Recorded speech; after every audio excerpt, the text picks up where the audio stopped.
Tanah longsor merupakan salah satu bencana alam yang kerap terjadi di berbagai wilayah di Indonesia, terutama di daerah dengan kontur tanah yang curam dan intensitas hujan yang tinggi.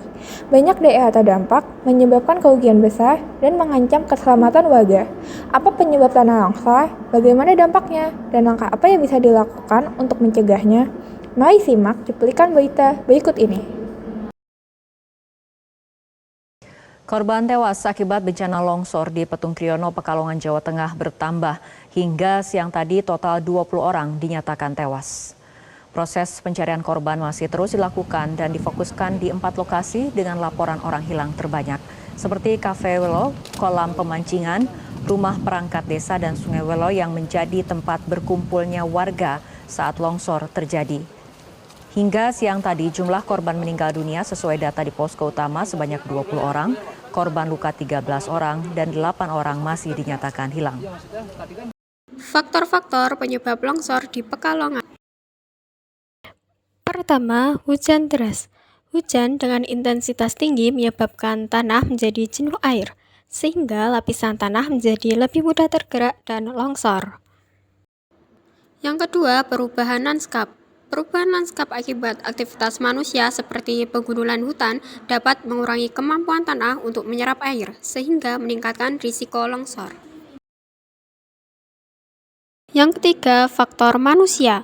Aktivitas manusia seperti penggundulan hutan, alih fungsi lahan, dan penambangan juga dapat memperparah risiko terjadinya longsor.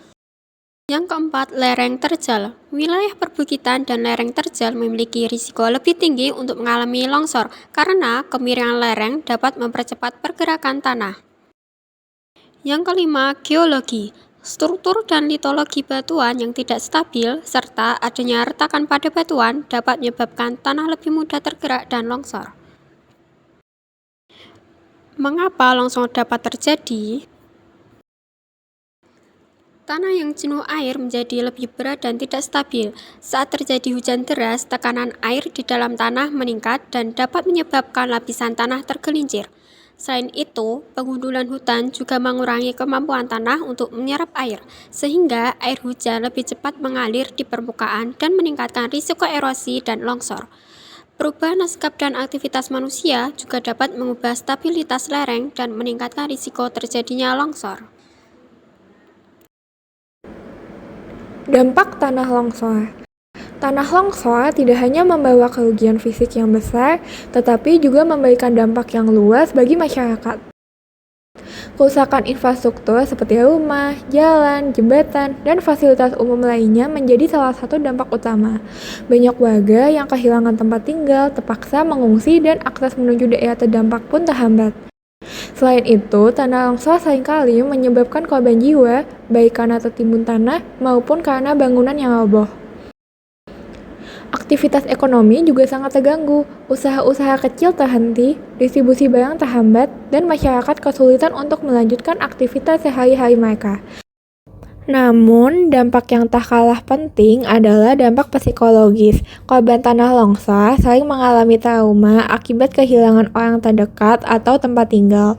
Perasaan cemas dan takut akan bencana susulan menghantui mereka, yang mengarah pada gangguan psikologis seperti stres dan kecemasan. Pemulihan sosial dan emosional warga yang terdampak memerlukan waktu, dukungan, dan perhatian khusus agar dapat kembali pulih.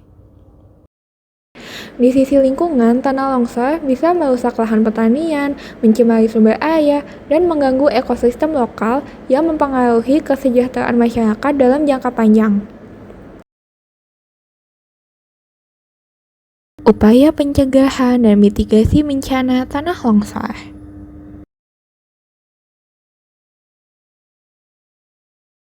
Pencegahan dan mitigasi bencana perlu dilakukan secara terencana, dimulai sebelum bencana terjadi, selama bencana berlangsung, dan setelah bencana terjadi.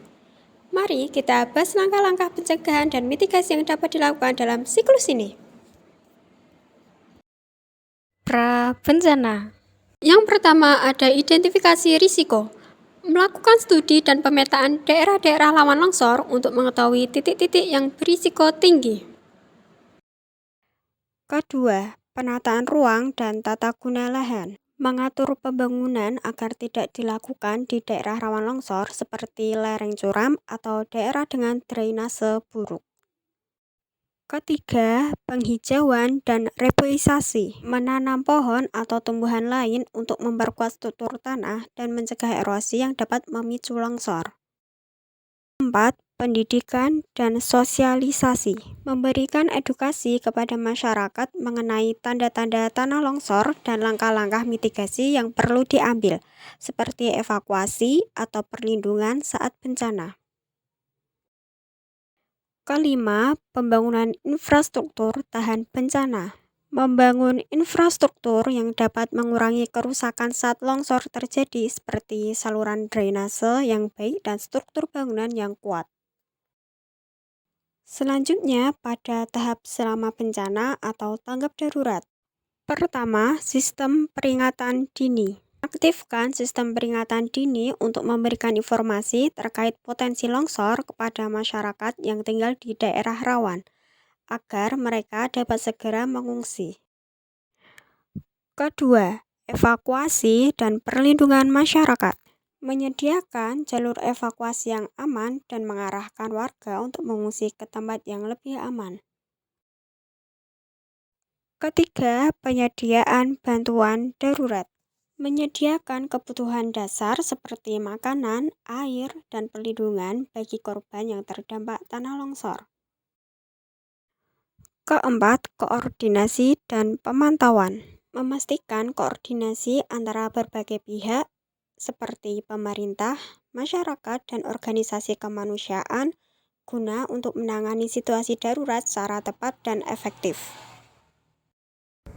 Pasca bencana, yang pertama, pembersihan dan pemulihan infrastruktur, memperbaiki dan membersihkan jalur-jalur yang tertutup tanah longsor, memperbaiki rumah dan fasilitas umum yang rusak.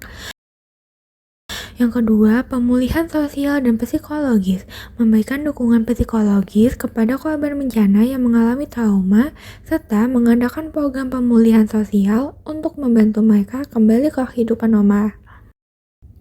Ketiga, evaluasi dan pembaruan kebijakan, melakukan evaluasi terhadap tindakan pencegahan dan mitigasi yang telah dilakukan sebelumnya untuk melihat apakah ada kekurangan atau hal yang perlu diperbaiki.